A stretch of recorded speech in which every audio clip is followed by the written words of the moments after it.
exclusively is our Secretary of State, Mike Pompeo. Mr. Secretary, thank you for being here tonight. Earlier this week, I said that the global community should demand that Tedros and his cronies resign in order to just get this behind everyone. What's the state of play regarding our relationship right at this moment with the WHO? Well, Laura, thanks for having me on. First of all, as you said, the president has stopped all U.S. taxpayer funding for the World Health Organization. It's completely appropriate given the recent history. But Laura, you've got a sophisticated set of viewers. They'll remember this isn't the first time that the World Health Organization has failed to do what it needs to do when a pandemic begins to break out. In fact, I'm very worried that we're still not getting it right. So you recounted what happened in January and the delayed announcement about the pandemic and the fact that China had asked them not to announce and the World Health Organization didn't do that. But even today, the Chinese government hasn't permitted American scientists to go into China, to go into not only the Wuhan lab, but wherever it needs to go to learn about this virus, to learn about its origins. Look, we know it began in Wuhan, but we need to figure this out. There's an ongoing pandemic. We still don't have the transparency and openness we need in China, and it is the World Health Organization's responsibility to achieve that transparency. They're not doing it. They need to be held accountable, and what's been great is to see other countries around the world to begin to recognize the WHO's failures as well.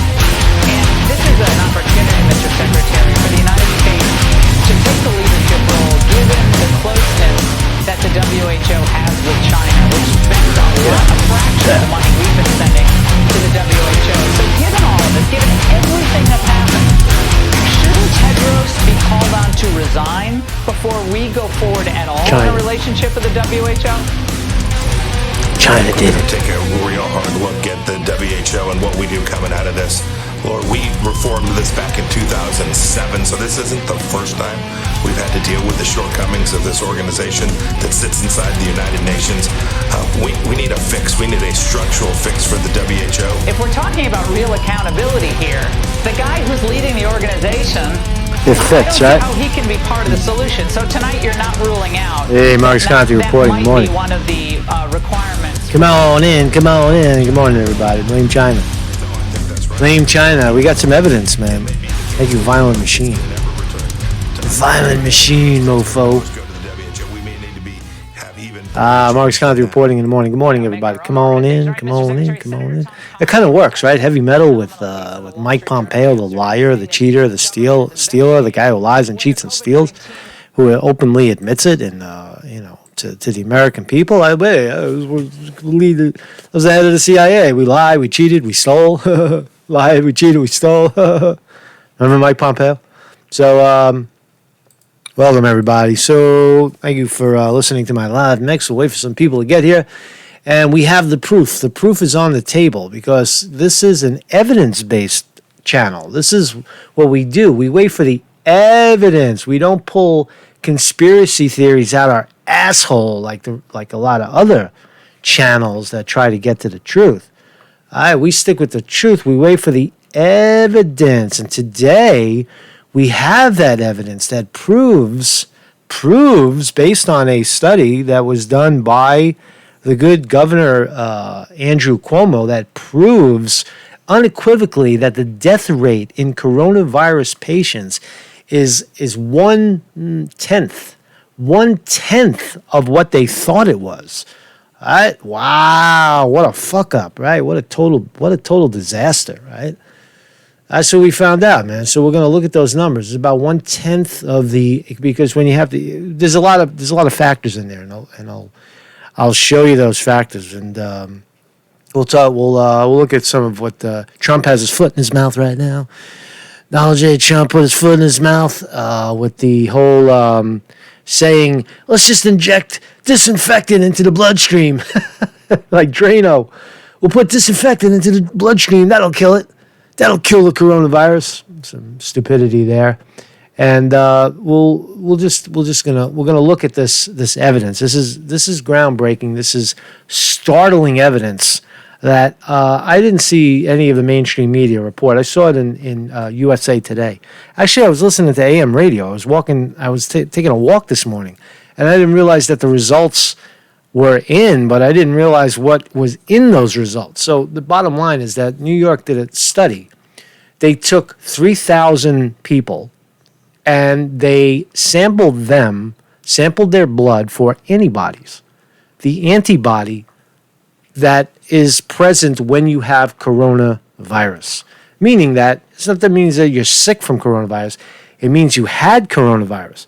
So they did a study of 3,000. So it's a bona fide study. 3,000 people across the state of New York, and they found that between 15 and 20%, actually between 3 and 20%, 20% being the highest in New York City, had the presence of antibodies for coronavirus.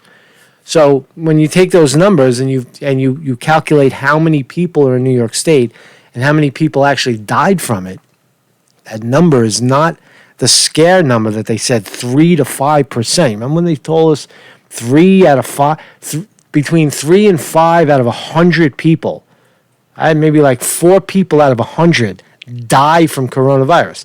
Factually incorrect. Factually incorrect.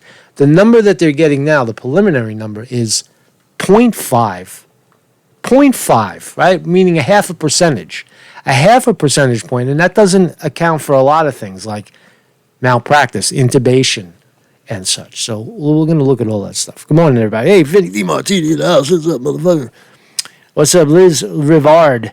Liz, what's up? Magadoobie's in the house. Miss Chicago. Gina, always a VP, is here. Camo Masso, Joe Dokes, what's up? Bart McDowell, thank you, Bart. What's up, mate? What's up, mate? Miss Chicago, Andy Garcia, Carl Reddy, Hillary. Who else is here? Jim Gerard, I saw Jim Gerard up there. Yes, I did. And Nathan Purvis is listening. Nathan Purvis is hanging in there. Carl Reddy. And Jan Tones. Thanks, everybody, for joining me, man. Marcus in the morning now. And let's start with this startling image, right? Scare the shit out of people. This is what we're talking about, right? Scare fucking people. So this idiot, right? This guy in Florida. Yeah, Florida. Right? He's a lawyer, right? Many of you have asked if I am willing to travel around Florida wearing Grim Reaper attire to the beach and other areas of the state opening up prematurely. The answer is absolutely yes. Beginning May 1st, we will hit the road here in state. Please retweet and spread the word. So this guy is apparently a lawyer. He's also a politician running for office. And he's apparently setting up in Florida like that as the Grim Reaper to scare the fuck out of you. Get off the beach, man. You're spreading the virus. Still scaring the shit out of people, right? Vote from home. That's their ultimate theme, so we could steal that election. But isn't sun and heat and sun, if you lay in the sun, it's in Florida, it's 100 degrees. You lay in the sun, the heat, the sun, the ultraviolet, that kills the shit out of the virus.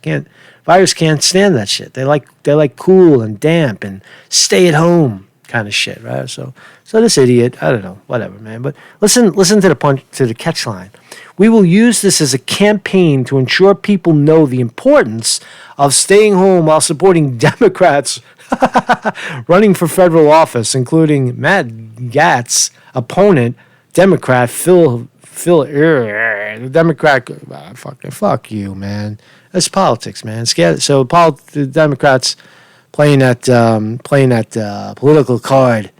I take this guy, right? If he's going to wear that, I'm going to wear a giant penis outfit, right? A fucking hard, big penis. Jump down. Because if he could do that, I could do anything I want, right? It's fucking bullshit, man. I wonder if he has a mask on. Right? So, anyway. So, what's up, everybody? Good morning. We're just getting started. I'm going to give you the proof. You came here for the proof, and I'm going to give it to you. I'm going to give you the evidence. We're going to hear it in Andrew Cuomo's own words, right? But before we do that, let's look at this. Pandemic drone. Canada, Connecticut. You thought it was over, right? You thought all the fucking the coronavirus shit was over. Nah, it's getting worse, right? Like it or not, the surveillance state is being ushered in under cover of pandemic. There's a lot of that conspiracy theory that the pandemic, the cover of the pandemic, meaning the big move covering the little move. The little move is to seize power, to take away civil liberties and get everybody to be more slaves than they were in the first place. So in Connecticut, they have pandemic drones. Pandemic drones, right? In China, they have it. They have they have drones in China already that fly over and look for people without masks. And then there's an announcement: put your mask on. Dai Chao Zhang, Dai Chao Zhang, Dai Chao, Dai Ko Chao. Excuse me, I wrote it down. Dai Ko Chao means put on your mask. So you'll be walking down the street in China, right? And you hear Dai Ko Chao, Dai Ko Chao. Meaning that there's a fucking drone over your head, sees you without a mask and tells you to put your mask on. But we've gone one step further. We actually have a drone that can thermally, optically sensor your body feverishness or sneezing and coughing. So imagine this shit. Imagine the fucking times we're living in, right? That there's a drone flying over your head. You're walking down the street and the drone is taking your body temperature and detecting if you're sneezing and coughing. What comes next? I don't know, because I didn't read the article.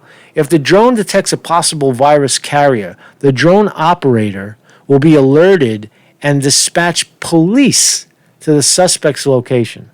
Holy fucking shit. Holy shit. Because you have a cough and a sneeze and a little bit of a fever, you're not allowed to be outside. Wow. What next, man? This is crazy, man. West Point police are set to test pandemic drones as part of their Flatten the Curve pilot program. Read a press release. Right? Now, all bullshit, right? It's all based on bullshit. It's not bullshit. They're actually doing it, but it's all based on a fucking hoax, on that the economy never should have been shut down, that there is no real threat to human lives more so than a flu, as we had already known, right? Now, the numbers in terms of flu, I bet this year when they calculate how many people died of the flu, they're not going to know. It's going to be zero, because they're taking all those flu deaths and they're piling it on top of COVID-19. And they're taking other deaths and just piling it on top of the number COVID-19. And what is it? It's maybe 15,000 in New York. I'm just going to talk about New York because that's where I have the evidence statistics. All right? But let's just build it up a little bit. So COVID-19 pandemic drones flying over Connecticut. That's new. Right? And here's Trump. The fucking the president doctor. The doctor president, right? He's fucking opening his mouth up saying, inject disinfectant into the blood. Now, it's taken out of proportion, but it's Trump, saying another stupid thing. Keep your mouth shut. You don't know what you're talking about, you idiot. So listen to him. Listen to Donald J. Trump, the president of the United States, tell the world that we're experimenting with disinfectant, injectable disinfectant into the blood that kills the coronavirus just like that, like on contact, right? Without killing anything else. Check it out. Which I find to be very interesting. So supposing we hit the body with a tremendous, whether it's ultraviolet or just very powerful light, and I think you said that hasn't been checked, but you're going to test it. And then I said, supposing you brought the light inside the body, which you can do either through the skin or in some other way. And I think you said you're going to test that too. Sounds interesting. Right, and then I see the disinfectant where it knocks it out in 1 minute. And is there a way we can do something like that by injection inside or almost a cleaning? Because you see it gets on the lungs and it does a tremendous number of the lungs. So it'd be interesting to check that. So that you're going to have to use medical. Do you know how ridiculous this sounds when medical people are listening to it? Inject a disinfectant into the blood, as if something as corrosive as a disinfectant would zero in like a heat-seeking missile on the virus and not kill anything else. Like the sheer ignorance of saying something like that and not understanding the fragility of biology, how fragile cells and biological function is, to suggest to inject a disinfectant into the blood is laughable. It's so fucking ridiculous that this guy is out there talking about this shit. It's ridiculous. But it sounds interesting to me. I would like you to speak to the medical doctors to see if there's any way that you can apply light and heat to cure. Yeah, light and heat, you idiot. Go to the beach, you jerk. Why are you shutting down the beaches? You got a Grim Reaper idiot that light and heat. Yeah, we know that, right? So if you lay out on the beach and you sweat, right, and you burn and you sweat, that's how you get it out. Then you go for a run, you choke it out, man. Choke that motherfucker out. Light and heat. Dumb. If you could, and maybe you can, maybe you can't. Again, I say maybe you can, maybe you can't. I'm not a doctor, but I'm like a person that has a good, you-know-what. Have you ever heard of that? Oh, God. You got to hope that Trump gets elected again, because this is funny. This guy is the stand-up comedy. The heat and the light relative to certain viruses, yes, but relative to this virus? Not as a treatment. I mean, certainly fever is a good thing. When you have a fever, it helps your body respond. But These are the people running your country, by the way. I've not seen heat or light. I think it's a great thing to look at. I mean, The country will be in a better place by early summer. Does that mean you're going to need to extend the social distancing guidelines until then? well, we may go beyond that. We're going to have to see where it is, and I think people are going to know. So stupid, man, right? Fucking Trump, Dr. Trump, man, shut your mouth. It wasn't that big of a gaffe, but it was pretty big, right? It's like the medical profession is I mean, that's like a side-splitting funny. Can we inject a disinfectant into the blood and see what happens? How about we test it on you? How about we put you under ultraviolet light? We'll put it inside. You said inside, so we'll stick it up your ass. We'll stick the ultraviolet ray up your ass. And then we'll heat you up in a bubble, right? And then we'll put like a disco ball with very powerful lights on you, right? And we'll see what happens. What the fuck, man? It's like, just try, right? Can't hurt to try, right? That's what he's saying. Right? So if that doesn't work, France finds smoking may help you resist COVID-19 if you don't mind dying from something else. This is crazy, man. This is craziness. This is silly season. Open the fucking economy, right? Open it up.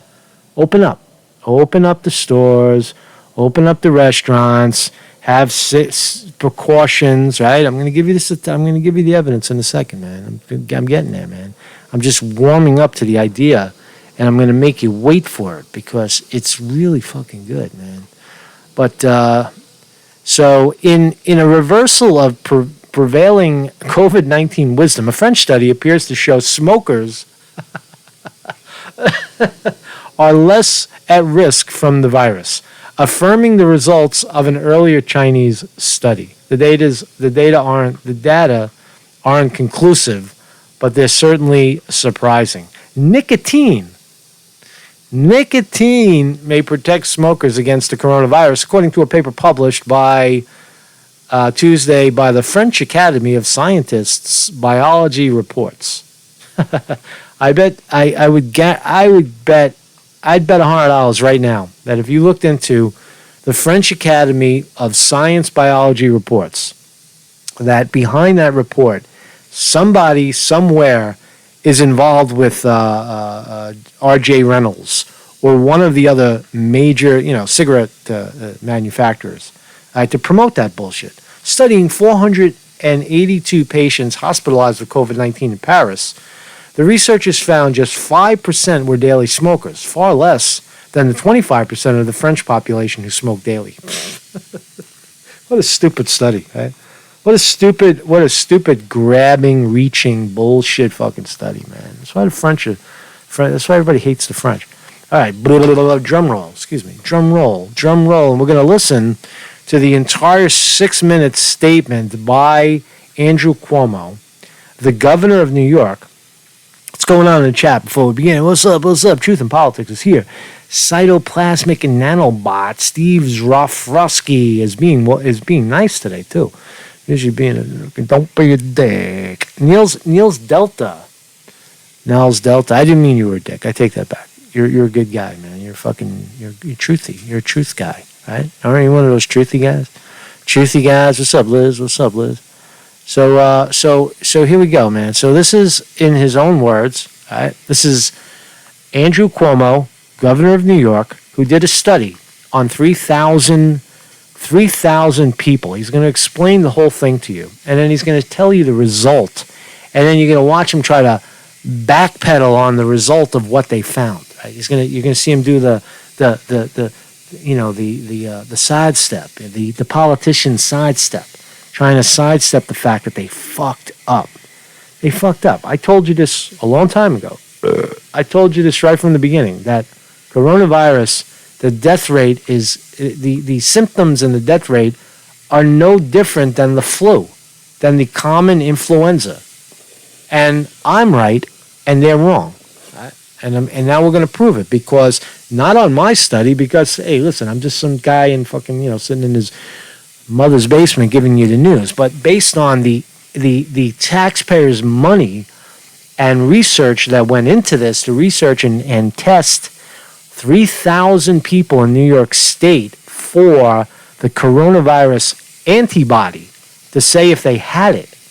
Right? Now that number is probably, I would estimate that it's a little higher, and the death rate is even lower. But let's listen to the study, and I'll shut up. Study of New York State to find out what is the infection rate, and that we started a few days ago.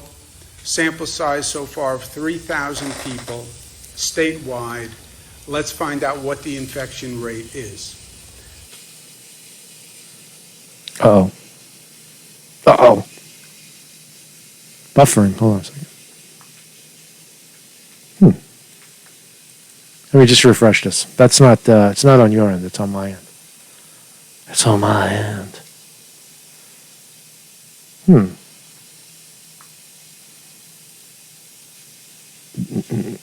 We got to watch an ad. Just bear with me. It's very, very good. I don't know why it's crashing. Why is it crashing? We did about 3,000 tests. We're going to continue this testing on a rolling basis. We'll have a larger and larger. What the hell is going on here? What the hell is going on? Just bear with me for a second. Sample, but I want to see snapshots of what is happening with that rate. Is it going? It's very unusual. It's very unusual. Uh-oh. Got a little bit of a failure here. Hold on a second.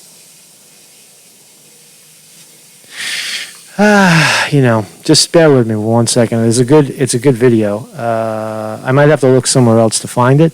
Coronavirus begins antibody testing. What it means. That's not the one I'm looking for, but it's here. Here we go. With that rate, is it going up? Is it flat? Is it going down? All right, here we go. And it can really give us data to make decisions. We did 3,000 surveys in about 19 counties, 40 localities across the state. The surveys were collected at grocery stores, box stores, etc.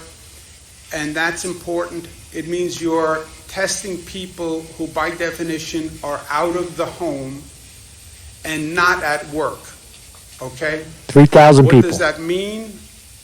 I don't know, but that has to be a factor that's taken into consideration. These are people who were out and about shopping.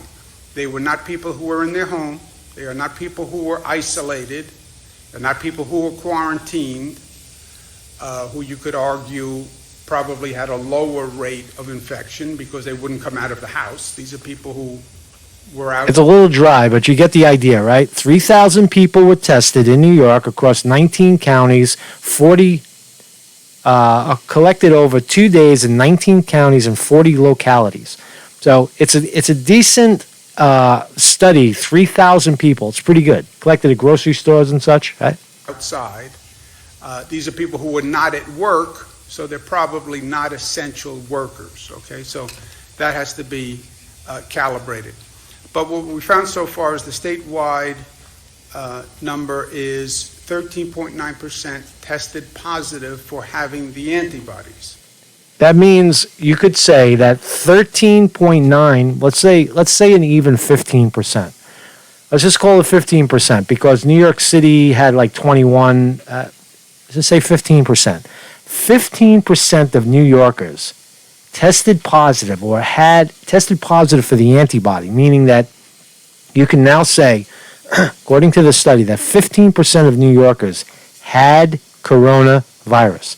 So in January, when I was coughing my brains out at the end of January, I probably had it. Right? I'm not in that study, but if you take a test sample of 3,000 people, it's pretty accurate. So 15%, just keep in mind, there's 20 million people in New York. 20 million people, and 15% of them had coronavirus, tested positive for the antibody. Just hold those thoughts. What does that mean? It means these are people who were infected and who developed the antibodies to fight the infection. So they were infected 3 weeks ago, right? 4 weeks ago, 5 weeks ago, 6 weeks ago, but they had the virus, they developed the antibodies, and they are now, quote unquote, recovered. 13.9%, just about 14%. Breakdown male, female. Female 12% positive, males close to 16%, 15.9% positive. Regionally, Long Island at 16. There you could see that the number is very, very high in New York City. It's 21%. And in New York, there's 20 million people, 9 million of which live in the city. So it's almost half the people live in this very, very smaller area at the bottom of New York City, the bottom of New York State, in New York City, and 21% of those, Long Island 16%, and the rest of the state 3.6%. So that number, the 3.6%, brings the overall average way down. So you could say, that's why I'm leaning on 15 or 16% statewide. There's the numbers. Right? Just bear with it. It's startling when you find out that it's just like the flu. Watch. 0.7, New York City at 21.2, Westchester, Rockland 11.7, and rest of state 3.6. This basically quantifies what we've been seeing anecdotally and what we have known, but it puts numbers to it. Rest of the state is basically upstate New York. He just said something staggering. He said this is what we've always known, but now it puts statistics to it. So you've always known that the death rate is less than 1%, because we're going to talk about that in a second. You've always known this? This is something you've always known, that 15% of New Yorkers, I didn't say it, he just said it. He just said that it's something we've always known, and we're now quantifying it with numbers. Right? Now, who's covering up? Is it China? Should we still chase Wuhan, China? Or should we ask Andrew Cuomo, how did you know? How did you know? You just said you knew the numbers, and now you're just quantifying it with the analysis, with the actual study. But how did you know? 3.6. It was been about 7-8% of the cases that we've had in the state. Westchester, Rockland, we had an initial significant problem. Remember, Westchester had the largest, hottest cluster in the country at one time. 11%, so it's literally somewhere in between. New York City, 21, which again supports what we knew anecdotally. Long Island, 16.7, so it's not that far behind New York City, and it is significantly worse than Westchester, Rockland. We've been talking about Westchester, Rockland, and Nassau, Suffolk basically is 1, but there is a variation with the Long Island numbers. By race, There's something else too. You behind notice the- how they percentage of total, it looks like they oversampled the rest of the state. It looks like they oversampled the rest of the state. That's why I'm leaning that it's a little higher than that, than the actual percentage of people who had coronavirus in New York State. It's 15% or more. New York City, and it is significantly worse than Westchester Rockland. We've been talking about Westchester Rockland, and Nassau Suffolk basically is one, but there is a variation with the Long Island numbers. By race, Asians about 11.7%, African American 22%, Latino Hispanic 22%. Now, here's another bullshit lie that the mainstream media is reporting, saying that the Hispanic and black community are hit harder or hit the hardest. Where's the evidence of that? 57% of people testing positive are white. Percentage of total, right? 57%. Wait a second. I stand corrected. I'm sorry. So 57% of the city or the state is white, as opposed to 14% black, 17% Hispanic, and 8% Asian.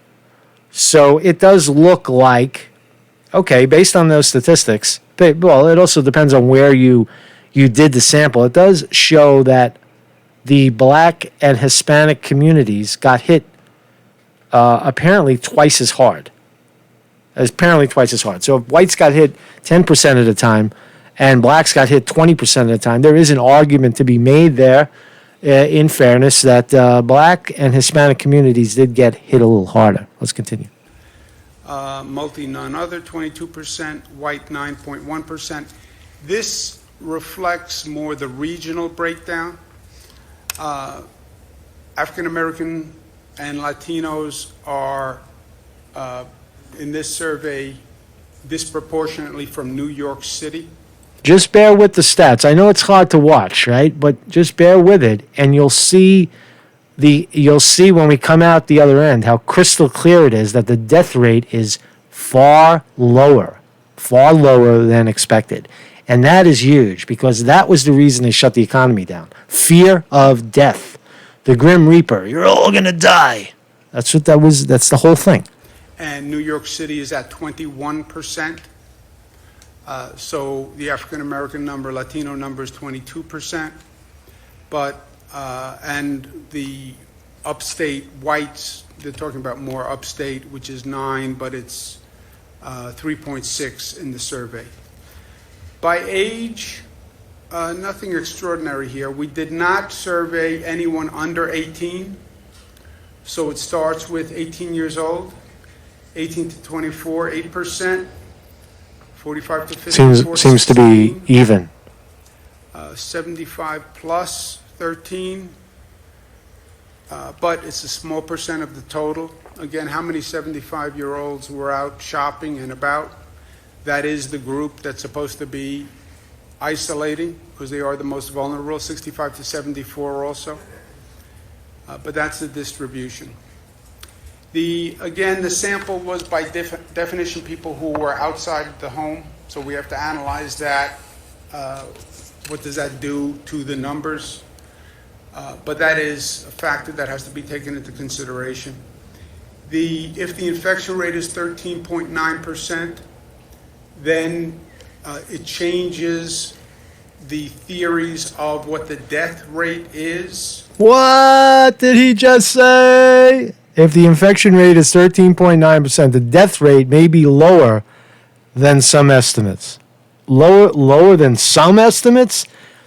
Some estimates? Oh, man. Busted. There he is. In his own words, the governor of New York has just said that we overestimated the death rate. Watch. Then it changes the theories of what the death rate is if you get infected. 13% of the population is about 2.7 million people who have been infected.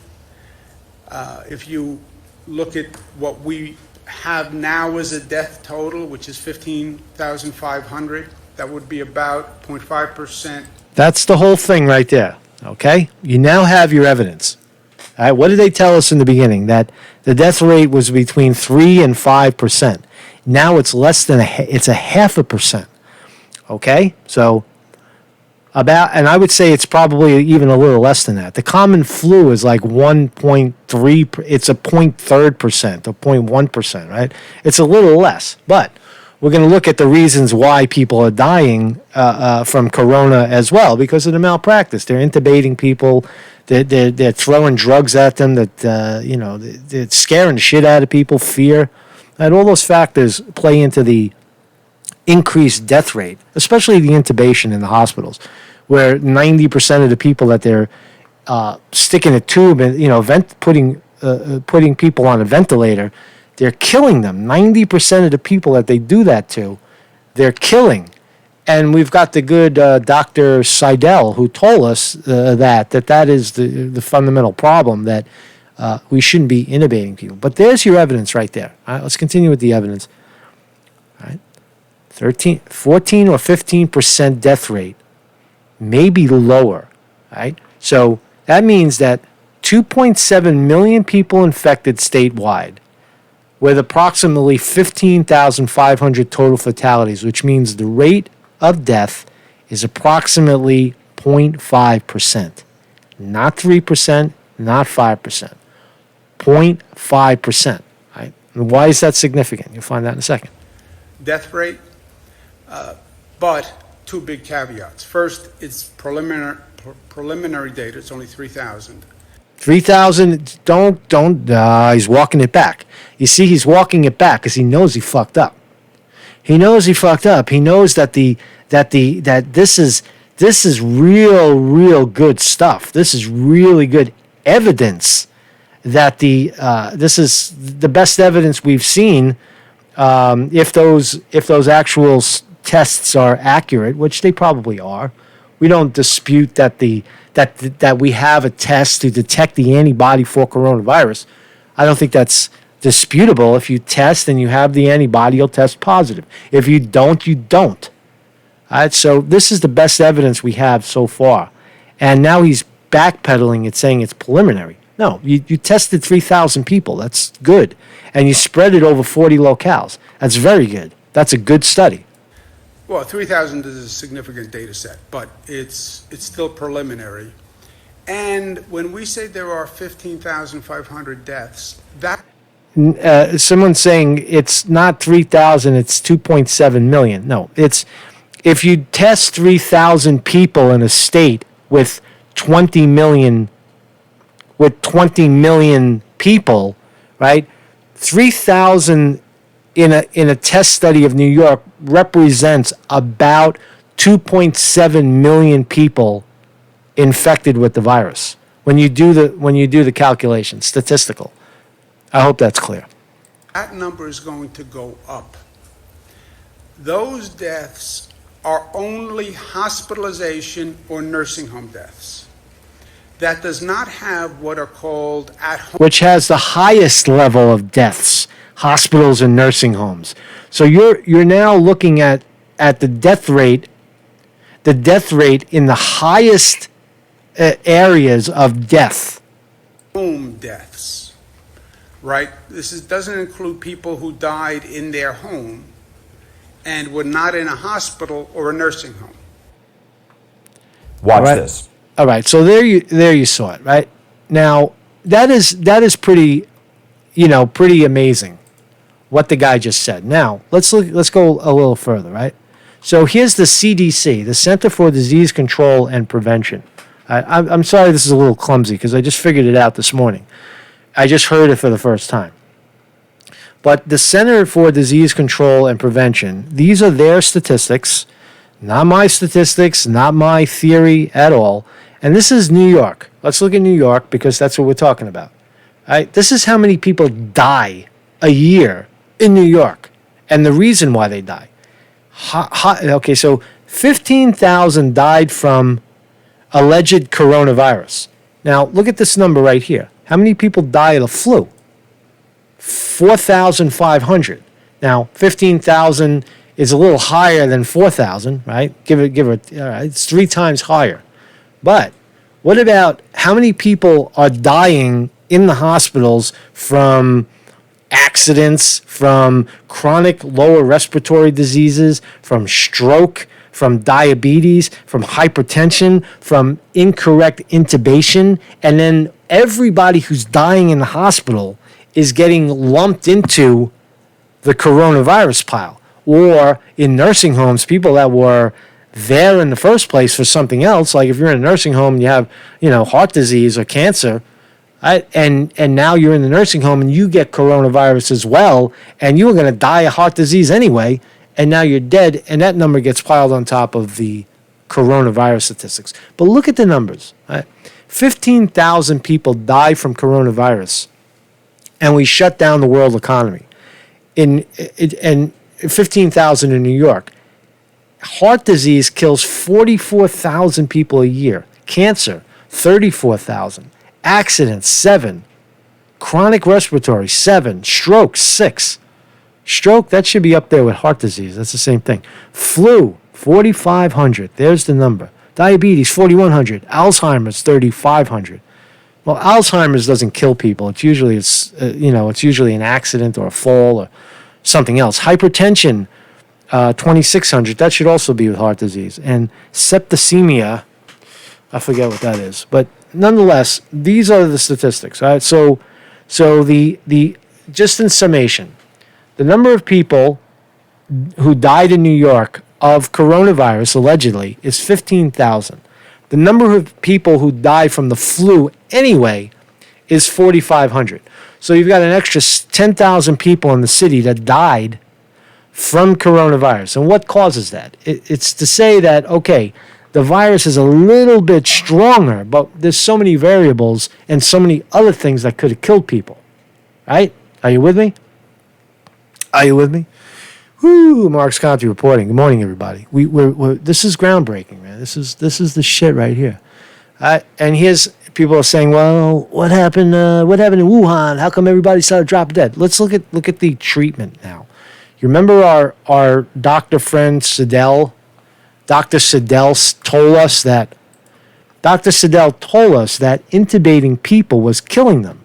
That they discovered a problem of getting oxygen into the blood. And the only way they knew how to do it was pump in air, oxygenated air, and hope that it would enter the bloodstream. And what he told us and what he found out, and we watched his videos, we're going to watch another one, that it actually, the level of oxygen in the blood goes down instead of up. It goes the other way, and they continue to intubate people with the respiratory tube because that's all they know how to do. So you can say, and with a 90% fatality rate when they ventilate people, you can now say that the ventilation contributed to the death of these people. So that number of normal people, 4,000, 5,000 people that die of the flu, as opposed to 15,000 that died from coronavirus, that number is now elevating, right? Also, you could also say this. I'm sorry, you're right. The number of deaths is elevating because of the malpractice.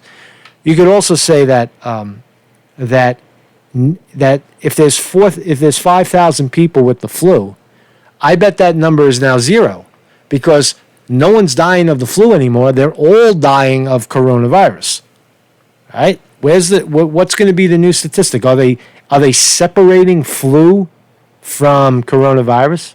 No. Everything is coronavirus. Every death from flu-like symptoms are coronavirus. So that number that we see by the CDC, this number is going to go probably down to 0 because there's no statistical analysis anymore for this year because it's all coronavirus. So 15,000 people died, right?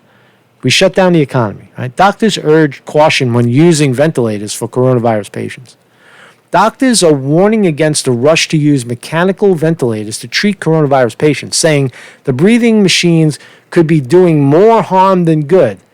What? I thought we had it down. I thought they now all of a sudden we were 2 weeks ahead. 2 weeks ago we were saying this. Right? You remember Dr. Seidel, whatever his name is? Yeah, Cameron Kyle Seidel. He put out another video. This guy's losing his mind too because he's onto something. Check him out, right? This is a fucking medical rant, right? So his analysis from a few weeks ago is now being picked up by the New York Post. There it is. Doctors urge caution when using ventilators. Ah, that's malpractice. That's the definition of malpractice. It doesn't mean that they did it intentionally. It means that they fucked up. They didn't know what they were doing. They didn't know what they were dealing with. Because they're stuck in protocol. They got their hands tied with protocol and nasty asses that sue people for no reason. They sue people for money and power and clog up the courts with bullshit lawsuits. That's what it reveals. So what was I saying? So let's listen to the good Dr. Seidel. This is a ramble. This is a scientific ramble. He made this video. You see he's got the alveoli and the carbon dioxide goes one way and the O2 goes the other way. He actually has it backwards. He's got it. Oh, no, he's got it right. He's got it right. Carbon dioxide moves away from the blood and oxygen moves into the blood at the alveoli level, at the smallest level of the lung. And that's where he's saying the whole shit happens. That's where he's saying that the disease is. And he's basically losing his mind because he was right. And now the medical profession is coming around to understanding what he's saying. So listen to him rant. Match, or is this shunt physiology? And yet none of them really work very well. Now I'm talking about the patients before they're intubated, okay? The patient that's sitting there on high flow of 80 or 90% saturating, 89, asking you for a sandwich, or they don't seem to be hungry, but who's talking to you, who's not sort of overtly shortness of breath. They go through these cycles of tachypnea and this periodic breathing, but what is going on with them? Because none of it necessarily seems to fit, right? Could be a VQ mismatch. And people are talking about maybe this being a microthrombin disease, all right? This is a simple drawing, but if this is the alveoli and this is the capillary, this is the alveolar capillary interface. And what we're talking about is what is going on here. And we know something is going on here, all right? This is where the carbon dioxide leaves and the O2 comes forward. People are talking about maybe it's microthrombin disease. There is, some evidence of that. And if that's true, if you're building up sort of thrombus here. Guy looks like he needs a nap, right? He's fucking losing his mind, man. But he's doing great work, right? That's how shit happens, man. That's how great things happen. They happen on the edge, right? And instead of this guy getting an award and getting a fucking, one of those fake awards, right? Like the Pulitzer or something, they're going to disappear this guy. He's going to overdose on his own vomit or something, right? Because he's revealing something. He's making you understand that the medical profession has accelerated the death of so many people through ventilation. That's what he's telling you, right? Now, he's telling you out of the goodness of his heart so that it stops, so that the mechanism by which doctors use, the protocols by which doctors use to intubate people stops. That's why he's doing it. He doesn't have any, malicious intention whatsoever. He's just a doctor. He's a scientist, right? And he sees it. He sees it every day, and he's blowing a whistle on it. He's trying to tell his fellow doctors to stop it.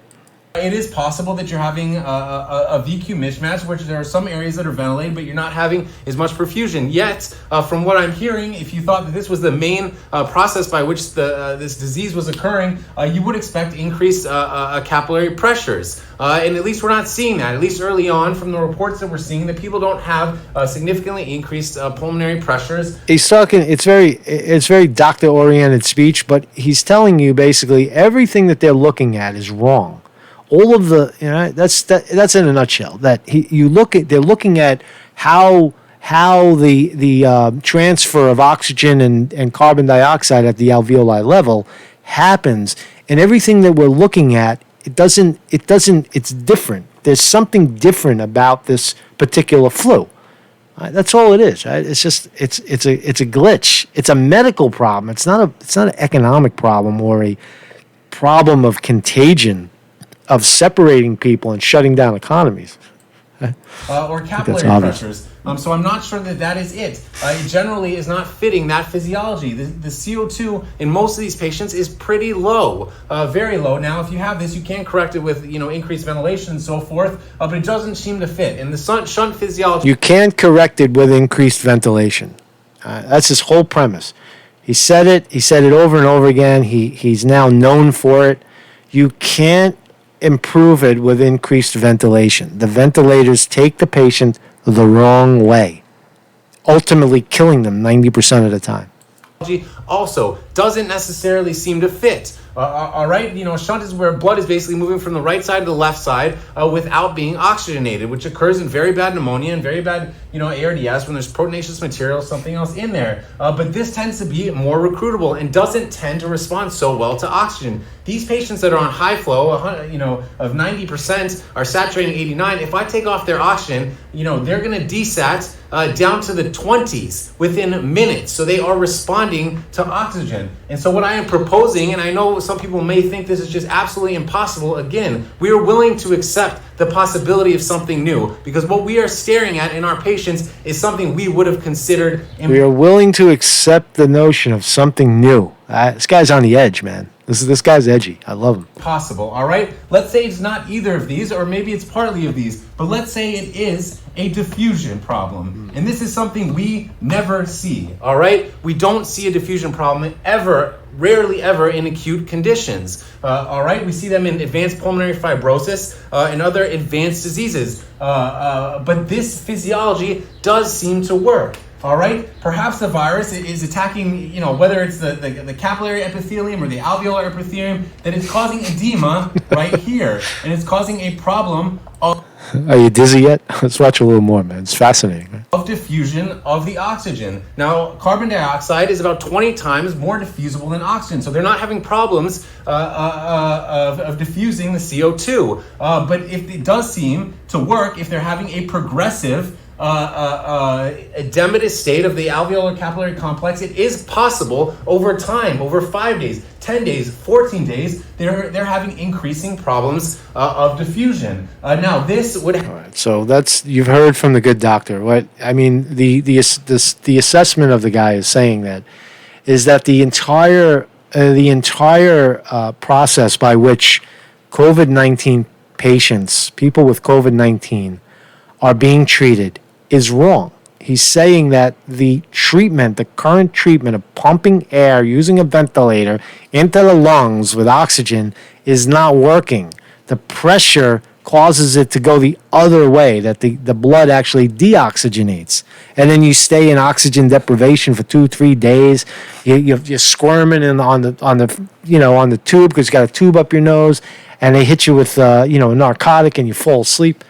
So there you go. More evidence. We're just compounding evidence that why is that number of 15,000 deaths from coronavirus as opposed to 5,000 deaths from the flu? And here's your evidence that the way in which the people were handled at the hospital level with all this. We need tube feedings. Idiots like Trump and Boris Johnson screaming from the rooftops, we need ventilators. Cuomo screaming, we need ventilators. You don't know what you're talking about. You should just shut your mouth when it comes to prescribing treatments. This is the guy you listen to. These are the guys in the field. These guys know what they're talking about. Right? That's who you're supposed to listen to. Not fucking Trump inject people with disinfectant. You fucking idiot. So what's up, everybody? Marcus Conte reporting, man. I'm just nailing it home, man. What's up, everybody? Vinny DiMartini in the house. I think I saw Tobacco Road. What's up, guy? What's up, Big Jeff? Pro Freedom 1001. Vanderloo. What's up, Vanderloo? Magadoobie. What's up, Magadoobie? Bill West with some good commentary, like Bill West. Carl Reddy, and Joe Dokes. So just go a little more. So there's the evidence. Now now that we have the evidence, the good Andrew Cuomo in New York has given us the evidence we need to show that it's not as deadly as we once thought, right? And we saw the empty morgues, we saw the empty freezer boxes, It's all a farce. We saw the empty emergency rooms, no hustle and bustle around the hospitals. We saw some overcrowded ICU units because why? Because of the intubation, because of the poor treatment, the ill treatment of the time. They didn't know what they were treating, and they, for the most part, still don't know. It takes a long time to turn that boat around, right? But you're seeing evidence of it, right? We saw it in the Post, right? Doctors urge caution when using ventilators for coronavirus patients. Finally, the New York Post is reporting it, and there it is. So it takes a while to turn the boat around, but now that the boat is effectively being turned around, we should go in the other direction. But no, we're not going to go in the other direction. Because we got fucking assholes like Mike Pompeo, right? The liar, the cheater, and the stealer that I played earlier, right? Here's Mike Pompeo trying to blame China, right? I think I talked about. I already played this. Play it again without the heavy metal line. Joining me now exclusively is our Secretary of State, Mike Pompeo. Mr. Secretary, thank you for being here tonight. Earlier this week, I said that the global community. Now that what we know, right? Just now listen to it with what we know. What we know is that coronavirus that locked down the entire global economy and has people scared shit of touching anything, to touch each other or be 6 feet from someone without a mask. All that stuff, we now know that it's largely a hoax, that you're not going to die from it, that it's some newfangled virus, right? And here's Pompeo still trying to blame China for what? For the economic crash. The economic crash, which they actually love because it was the greatest transfer of wealth in our lifetime, where the banks got, they got trillions of dollars and people got screwed again. The swamp of Mike Pompeo, Steve Mnuchin, then John Bolton, all those guys, right? The swamp that is Trump's cabinet did exactly what Obama's cabinet did. They bailed out the bankers. They bailed out the bankers at a time where they were collapsing, and coronavirus covered. Coronavirus covered the crash, and they looted the U.S. government, the Treasury, for trillions of dollars. And here's the cover continues. Now blame China. Should demand that Tedros and his cronies resign in order to just get this behind everyone. What's the state of play regarding our relationship right at this moment with the WHO? Well, Laura, thanks for having me on. First of all, as you said, the president has stopped all U.S. taxpayer funding for the World Health Organization. That's completely appropriate given the recent history. But Laura, you've got a sophisticated set of viewers. They'll remember this isn't the first time that the World Health Organization has failed to do what it needs to do when a pandemic begins to break out. In fact, I'm very worried that we're still not getting it right. So you recounted what happened in January and the delayed announcement about the pandemic and the fact that China had asked them not to announce and the World Health Organization didn't do that. But even today, the Chinese government hasn't permitted American scientists to go into China, to go into not only the Wuhan lab, but wherever it needs to go to. There is Mike Pompeo testifying on Fox News that the United States has not gone into the labs in Wuhan, China, or anywhere else in China.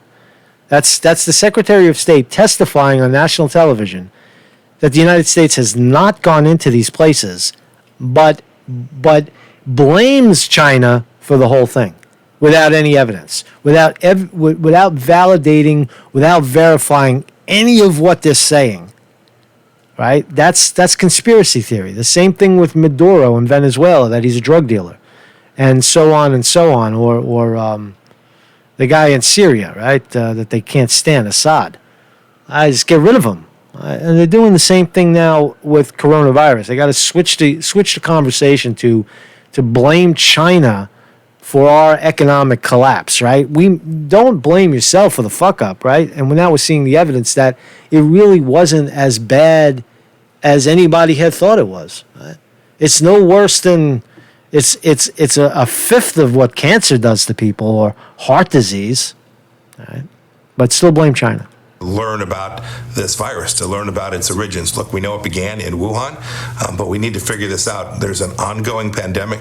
We still don't have the transparency and openness we need in China, and it is the World Health Organization's responsibility to achieve that transparency. They're not doing it. They need to be held accountable, and what's been great is to see other countries around the world to begin to recognize the WHO's failures as well. And this is an opportunity, Mr. Secretary, for the United States to take a leadership role given the closeness that the WHO has with China, which spends a fraction of. So you're hearing Pompeo push China to open their doors to U.S. inspectors so that U.S. inspectors can find the evidence they need to blame China. Is essentially what's going on. That's the way that works. So here's more evidence, right? U.S. intel officials believe Chinese diplomats may have spread fake text to cause social unrest, right? So now here's the propaganda. This is right out of the CIA playbook, right? Now they're saying U.S. intel officials, without naming any of them, that's the CIA, believes Chinese diplomats may have spread fake texts to cause social unrest, right? They're doing exactly what they said about Russia. The same exact playbook. Russia scare. Russia is everywhere. They're on Facebook taking out ads, creating social unrest. It's the exact same play now on China to cover the little move, cover the fact that people are fucked, people are hurting, and that the banks looted trillions of dollars under the guidance of this president, this Senate, and this Congress. So here's another one. Renowned biologist claims Wuhan lab did absolutely crazy things with coronavirus. Instead of trying to blame China, we know what it is now. Now that we know the mortality rate, even if they find out that, that China and U.S. laboratories were mixing viruses in the name of research, which they should be allowed to do. Why not? They're mixing and matching, trying to understand virology, right? It's the study of virology. It's microbiology, right? And there's nothing wrong with that, right? And if there's a slip up, well, so what, right? It happens, right? But it's likely that that's not the case. It's likely that somehow, well, I don't even know. Maybe it flew out of a bat's ass, but it doesn't matter. We know that the death rate is far less than we expected. So a world-renowned Russian microbiologist says that the novel coronavirus responsible for the COVID-19 pandemic was the result of Wuhan scientists doing absolutely crazy things in their laboratory. I'm not going to go into this too much, but it's just more propaganda. It's just more of the, something to jump on and blame China and follow along with Pompeo and Trump and the rest of the bad bunch, and have Mnuchin continue to drain the Fed, drain the Treasury, and give banks 0%, loans with 0%, and choke out the small businesses. That's what they're doing. This is funny too, right? Are people changing? I had done some videos on, are people getting it? Are people adjusting to their new life at home in quarantine? I don't think that they are, but here's evidence. Check this out. They demand unemployment. Biz owner shocked at angry respondents when she tells staff their paychecks will resume. That unemployment is sweet. You get unemployment, you get paid to sit home, plus an extra $600 a week for 4 months. All right, so you're making twice as much. For some people, twice as much to sit home and do nothing, and you want me to go back to work? Are you fucking crazy? Let the quarantine continue forever, right? Paying people off. Shh. Take the little bit of money while we steal the 19 out of 20 donuts. Don't say anything. You got your unemployment. That's what's going on right now, right? So people are pissed off that you want me to go back to work. What? I like this, man. This is I still got unemployment benefit. So people are, that's an interesting, I don't know what to make of it, but people are starting to wake up to the fact that My life sucks, man. I don't want to go back and slave. I want something, not for free, but something more significant than what I had. Like my grandparents. Right? When I think of my grandparents, they worked hard. They both worked, but they were not skilled. They were not college educated. They would work at. My grandfather worked in catering. My grandmother worked in a shoe factory for a while, and they made shoes. And they worked hard and they worked a lot. But my grandparents in the 1960s owned a house in Brooklyn, right 5 miles away from where I live right now. My grandparents, I pass the house all the time. It doesn't look anything like it used to, but I remember it. I see the yard, I see the front, it's still there. And they owned this 3-family house, right, where they had a separate door for the upstairs, where it was a separate apartment. It was 3 floors, a big old basement. I remember there was a pool table in the basement. There was a pool in the yard. There was an ability to park a car. There was a driveway on the side, a garage. And they worked menial jobs, right? They would just, and they were able to buy a fucking house, and they had a car, and they had 2 cars, and they had a garage and a house, and a basement and a pool in the yard. Right? And they had, in the end, in the 70s, they actually had free time. They actually had free time, like they didn't have to work that hard because they had already purchased their house. The point is that people are starting to realize that those days are over, that you could work, and 2 people could work their asses off, and then buy a shit house in New York City for $800,000 and never own it in their lifetime? What kind of shit is that? My grandparents owned their house, and then they sold that house and bought a house in Staten Island that they owned within a few years. They pay it off. The point is that the economy, I hope that that's what people see, that the amount of wealth that people can accumulate in their lifetimes is far less these days than it was. That's the fundamental argument that I'm always trying to make here. And you thought you were going to live off your credit cards. Guess what? The banks are ahead of you. Credit card companies are cutting limits for risky customers as millions of jobs evaporate. So you better, you thought, I'm good. I got $2,000 credit on this card, and I got $5,000 on that card, and I can get a credit line with a check on this card. I got like 3 or 4 cards. I'm good. I can weather the storm. And now what's going to happen is you're going to go there, and they're going to cut your fucking credit line. Right? Many large and public companies have already hovered up much of the emergency liquidity loans. Motherfuckers. Large publicly traded companies took all the fucking emergency liquidity loans that were supposed to flow to small businesses, leaving small business owners with only one real option to salvage their livelihood. Put it on a credit card. Right? But thanks to American consumers' insatiable love for debt, credit card businesses endured boom year after boom year in the aftermath of the last crash, earning healthy margins for clients, blah, blah, blah.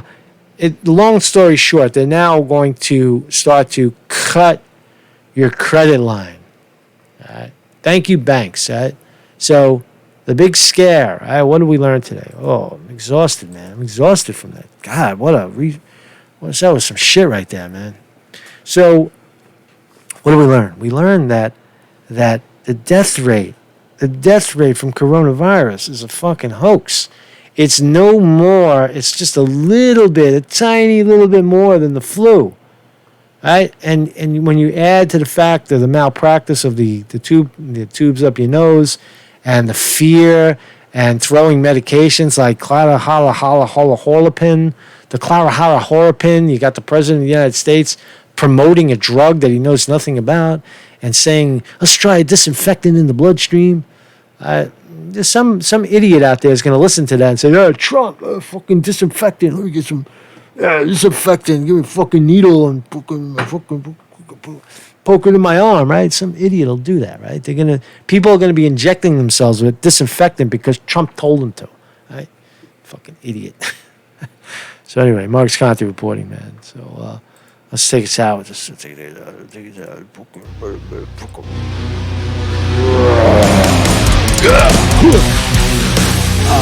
Yeah. So thanks everybody for joining me, man. Thank you very much. Marcus Conte in the morning here. Go visit my website if you will, man. MarcusConte.com. I'm starting to put some stuff up there. Starting to work on that. It's hard work, man. Building a website is hard work, man. It's hard work, man. Thank you, everybody. No censorship in the house. Thank you, Sterling Price. And Sterling Price is here. Thank you, Sterling Price. Vinny DiMartini and Tobacco Row are fine moderators. If you got timed out today, that's because why? Because you are a dick. Don't be a dick and you won't get timed out. Thank you. Thanks, everybody, for stopping by, man. It's raining here in New York. It's raining here in New York, so I won't be out on the trail today. Maybe do some more videos and try to improve the website a little bit. You guys could, oops, I'm sorry. Go to MarcusConte.com, hit our number, hit everything. Just click around, and if you will, become a Patreon of this channel. This is how we do it. If you come by and you love this content, I would appreciate you becoming a Patreon for as little as $2 a month. And it's very helpful. Right? If a couple hundred people join, then this venture could go on forever. Because I never run out of creativity. I could do this forever. I'm still a young man. We'll do this. We'll keep it going, man. Who knows how far we could take this? How big we could take this this little truth channel in the morning. So thank you all for being part of that. So you guys are part of it. Big part of it.